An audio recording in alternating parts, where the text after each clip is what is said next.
আসসালামু আলাইকুম। আশা করি আপনারা সবাই ভালো আছেন। আজকে আমি একটা প্যান কাট ভিডিও দেখাবো বেবিদের। ১ম এ আমি এক ১/২ গজ কাপড় নিলাম এবং ১/২ গজ কাপড়কে ৪ পার্ট করলাম। ৪ পার্ট করে এই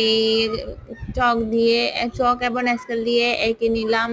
আঁকার পরে আমি কাঁচি দিয়ে কেটে ফেললাম। এরপর হচ্ছে এখন মাপ অনুযায়ী আমি কেটে নিব। তারপর হচ্ছে এখন সেলাই করতে যাব। সেলাই করার জন্য মেশিনে ১ম ২ সাইড মুখ মেরে নিব। এরপর আস্তে আস্তে পুরো প্যান্টটি সেলাই করে ফেলবো।